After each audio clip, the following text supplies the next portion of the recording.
ನನ್ನ ಪರಿಚಯ ಇದೆಯಾ ನಿಮಗೆ? ನೋಡಿರ್ಲಿಕ್ಕಿಲ್ಲ, ಕೇಳಿರ್ಲಿಕ್ಕೂ ಇಲ್ಲ. ಯಾಕಂದ್ರೆ ನಿಮ್ಮನೆ ನಾವು ಫಸ್ಟ್ ಟೈಮ್ ಹೋಗ್ತಾ ಇದ್ದೀವಿ. ಇಲ್ಲಿದ್ದವ್ರು ಯಾರಾದ್ರೂ ಪರಿಚಯ ಇದೆಯಾ ನಿಮಗೆ? ಇಲ್ಲ. ಹೌದಲ್ಲ? ಓಕೆ, ಈಗ ಎಲ್ಲರೂ ಹಸಿರು ಸೀರೆ ಹಾಕೊಂಡು ಬಂದಿದ್ದೀವಿ. ಏನಕ್ಕಿರ್ಬೋದು?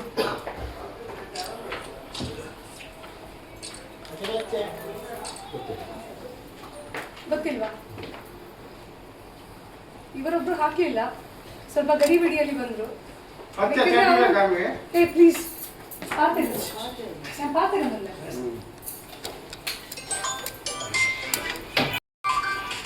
ಯಾಕೆ ಹಾಕಿರ್ಬೋದು ಗೊತ್ತಿಲ್ವಾ? ಯಾರನ್ನಾದ್ರಲ್ಲಿ ಹಸಿರು ಸೀರೆ ಹಾಕೊಂಡು ಬರ್ಲಿಕ್ಕೆ ಹೇಳಿದ್ದೀರಾ ಇವತ್ತು? ಇಲ್ವಾ?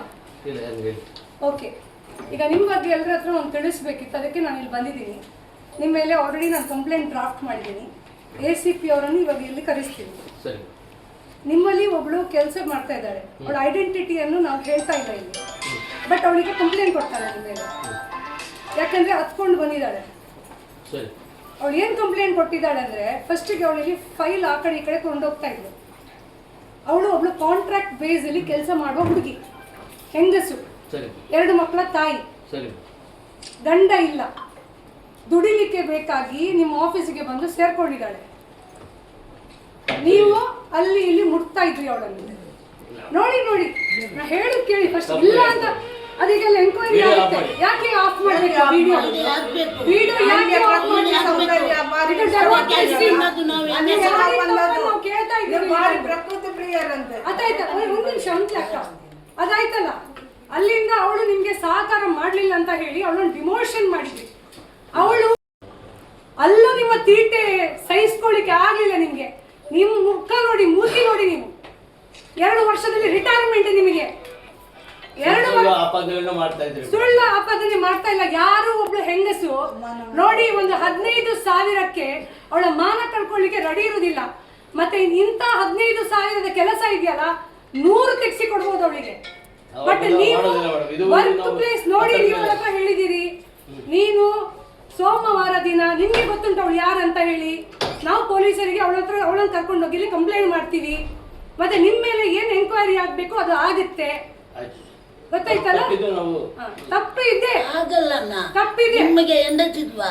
ಮಕ್ಕಳಿಲ್ವಾ? ಹೆಣ್ಣು ಮಗಳಿದ್ದಾಳೆ.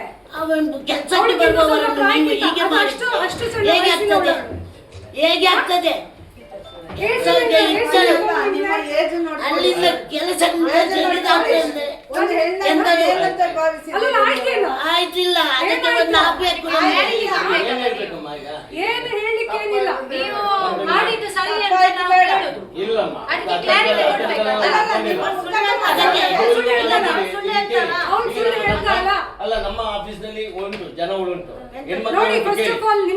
ಹೆಣ್ಮಕ್ಳುಗಳುಂಟು. ಕೇಳಿ, ಹೆಣ್ಮಕ್ಳು ಕೆಲಸ ಮಾಡ್ತಾರೆ. ಆಫೀಸಲ್ಲಿ ಇರುವವರನ್ನು ನಿಮ್ಗೆ ಮಿಸ್ಯೂಸ್ ಮಾಡ್ಲಿಕ್ಕೆ ಆಗಲ್ಲ. ಬಟ್ ಹೀಗೆ ಕೆಲಸ ಮಾಡುವವರು ಎಲ್ಲರೂ ಇದ್ದಾರೆ, ಬೇರೆ ಇದ್ದಾರೆ, ಸೆಕ್ಯೂರಿಟಿಯಲ್ಲಿ ಇರೋರು ಇದ್ದಾರೆ, ಸೆಕ್ಯೂರಿಟಿಯಲ್ಲಿ ಇರೋರು ಇದ್ದಾರೆ. ನಿಮ್ಮ ಹೆಂಡತಿಯನ್ನೇ ಮಾಡುವುದಲ್ವಾ? ನಿಮ್ಮ ಹೆಂಡತಿಯನ್ನು ಬೇರೆಯವರು ಏನ್ ಮಾಡ್ತೀರಿ? ಏನ್ ಮಾಡ್ತೀರಿ ಅಂತ ಹೇಳುದು. ಮಂಗಳೂರಲ್ಲಿ ಇಷ್ಟು ಆಫೀಸ್ ಇದೆ, ಯಾವ ಆಫೀಸಿಗೂ ನಾವು ಈ ರೀತಿ ಹೋಗಿ ಮಾಡ್ಬೋದಲ್ವಾ? ಅತರದೇನು ಇಲ್ಲ.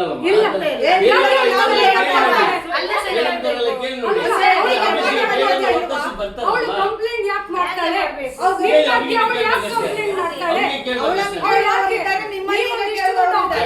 ಅವಳು ಗ್ರೂಪ್ ಡಿ ವರ್ಕರ್. ಅವಳು ಯಾಕೆ ನಿಮ್ಮ ಮೇಲೆ ಕಂಪ್ಲೇಂಟ್ ಮಾಡ್ತಾಳೆ? ಅವಳು ಯಾಕೆ ನಿಮಗೆ ಕಂಪ್ಲೇಂಟ್ ಮಾಡ್ತಾಳೆ? ಯಾಕೆ ಕೆಲಸ ಮಾಡ್ತಾ ಇದ್ದಾರೆ? ತಪ್ಪಲ್ಲ.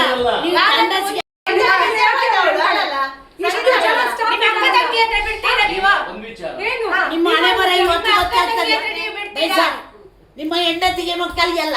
ಆ ಹುಡುಗಿ ಮೆಂಟಲ್ ಡಿಸೇಬಲ್ಡ್ ಅಲ್ಲಲ್ಲ, ಅವಳು ಸುಳ್ಳು ಹೇಳಲಿಕ್ಕೆ.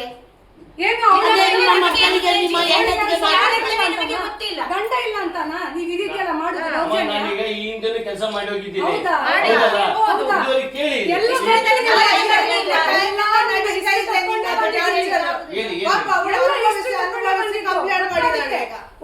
ಒಬ್ಳು ಲೇಡಿ ಬಂದು ಒಂದು ಕಂಪ್ಲೇಂಟ್ ಮಾಡ್ತಾಳೆ ಅಂತ ಹೇಳಿ, ಅದು ನಿಮ್ ಬಗ್ಗೆ ಪರ್ಟಿಕ್ಯುಲರ್ ಆಗಿ ಯಾಕೆ? ಯಾರ ಬಗ್ಗೆ ಮಾಡ್ಬೋದಲ್ವಾ? ಯಾಕೆ ದಕ್ಷಿಣ ಕನ್ನಡ ಜಿಲ್ಲೆಯಲ್ಲಿ ಬೇರೆ ಯಾರು ಗಂಡಸರಿಲ್ವಾ? ಹೌದು. ಯಾರ ಬಗ್ಗೆ ಮಾಡ್ಬೋದಲ್ಲ. ನಿಮ್ಮ ಪರ್ಟಿಕ್ಯುಲರ್ ಆಗಿ ಒಬ್ಳು ಡಿ ಗ್ರೂಪ್ ವರ್ಕರ್ ಬಂದು ನಿಮ್ಮ ಬಗ್ಗೆ ಅಲ್ಲಿ ಮುಟ್ತಾನೆ ಅಂತ ಹೇಳಿ ಕಂಪ್ಲೇಂಟ್ ಮಾಡ್ತಾಳೆ ಅಂತ ಆದ್ರೆ ಇದು ಬಹಳ ಅನ್ಯಾಯ ವಿಚಾರ ಅಮ್ಮ ಇದು. ಅನ್ಯಾಯ. ನಿಮಗೆ ಗೊತ್ತಾಗಲ್ಲ. ಅಧಿಕಾರದ ದುರುಪಯೋಗ ಅದೆಂತ? ಇಲ್ಲಮ್ಮ.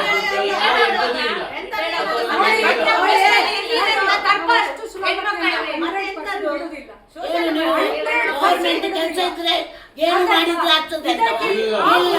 ಹಾಗೆ ಬಿಡುದೇ ಇಲ್ಲ. ಹುಡುಗಿಗೆ ಜಸ್ಟಿಸ್ ಸಿಕ್ಕುವರೆಗೆ ಗೊತ್ತಾಯ್ತಲ್ಲ. ಮತ್ತೆ ಅಟ್ ಎನಿ ಕಾಸ್ಟ್ ಅವಳನ್ನು ನೀವು ಇಲ್ಲಿಂದ ಟರ್ಮಿನೇಟ್ ಮಾಡಿದ್ರಿ ಅಂತ ಆದ್ರೆ ಇಲ್ಲೇ ಬಂದು ಧರಣಿ ಕುತ್ಕೊಳ್ತೇವೆ. You take my word. You take my word. ಒಂದು ನಿಮಿಷ ಅಮ್ಮ, ನಾವು ಸೆಕ್ಯೂರಿಟಿಯಲ್ಲಿ ಕೆಲಸ ಮಾಡೋ ವಿಚಾರದೊಳಗಡೆ ಪೇಮೆಂಟಿನ ವಿಚಾರದಲ್ಲಿ ಅವರಿಗೆ ಸಂಪೂರ್ಣವಾಗಿ ಅವರಿಗೆ ತಲುಪುವ ವ್ಯವಸ್ಥೆಯನ್ನ ಮಾಡಿದ್ದೇವೆ. ಇಲ್ಲಿ ಯಾರನ್ನಾದ್ರೂ ಕೇಳ್ಬೋದು. ಯಾವುದೇ ₹1 ಅದರೊಳಗೆ ನಾವು ಮುಟ್ಟುವಂತ ಜನಗಳಲ್ಲ. ಅದೇ ನೀವು ಬರೀ ಹೆಣ್ಮಕ್ಳನ್ನ ಮಾತ್ರ ಅಲ್ಲ. ದುಡ್ಡು ಮುಟ್ಟಾದ್ರೆ 5,000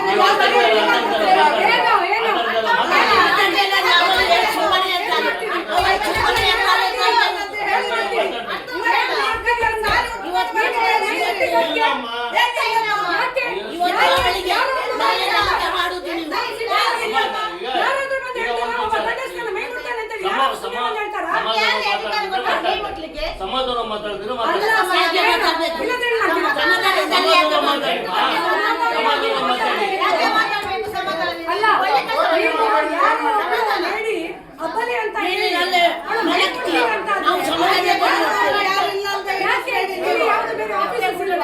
ನಿಮ್ಮ ಕಡೆ ಬಂದು ನಾವು ಗಲಾಟೆ ಮಾಡ್ಬೇಕಾ? ಗಲಾಟೆ ಆಗ್ಬೇಕಾ? ನೀವೇ ಬೇಕಾ ನಮ್ಗೆ ಗಲಾಟೆ ಮಾಡ್ಲಿಕ್ಕೆ?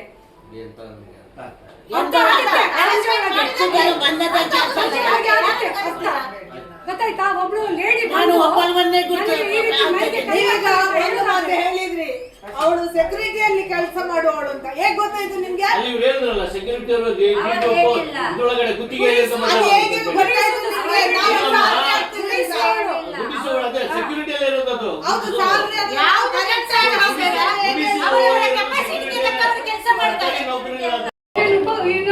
ಅವ್ರಿಗೆ ಉಪಕಾರ ಮಾಡ್ಲಿಲ್ಲ.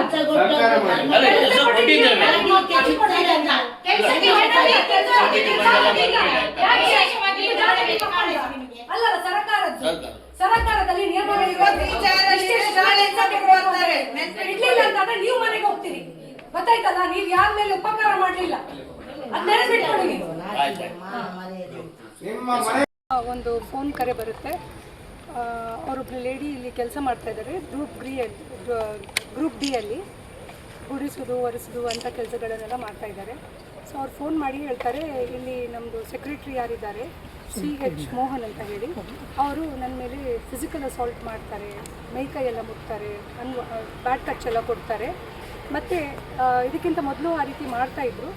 ಆ ಹೊತ್ತಲ್ಲಿ ಅವ್ರಿಗೆ ಸ್ಪಂದಿಸಲಿಲ್ಲ ಅಂತ ಹೇಳಿ ಫಸ್ಟ್ ಅವರು ಆಫೀಸ್ ಒಳಗಡೆ ಕೆಲಸಕ್ಕಿದ್ರು. ಸ್ಪಂದಿಸ್ತಾ ಇಲ್ಲ ಅಂತ ಹೇಳಿ ಅವರಿಗೆ ಸ್ವಲ್ಪ ಕಷ್ಟದ ಕೆಲಸ, ಗುಡಿಸೋದು ಒರೆಸೋದು ಅಂಥ ಕೆಲಸಕ್ಕೆ ಅವರನ್ನು ಹಾಕಿದ್ದಾರೆ. ಮೊನ್ನೆ ಅವರನ್ನು ಕರೆಸಿ ಏನು ಹೇಳ್ತಾರೆ ಅಂದರೆ, ಮಂಡೇ ದಿನ, ಇವತ್ತು ಸ್ಯಾಟರ್ಡೆ ರಜೆ ಇತ್ತು, ಮಂಡೇ ದಿನ ಬರುವಾಗ ಹಸಿರು ಸೀರೆ ಉಟ್ಟು ಬರಬೇಕು ಅಥವಾ ಹಸಿರು ಬಟ್ಟೆ ಹಾಕಿ ಬರಬೇಕು.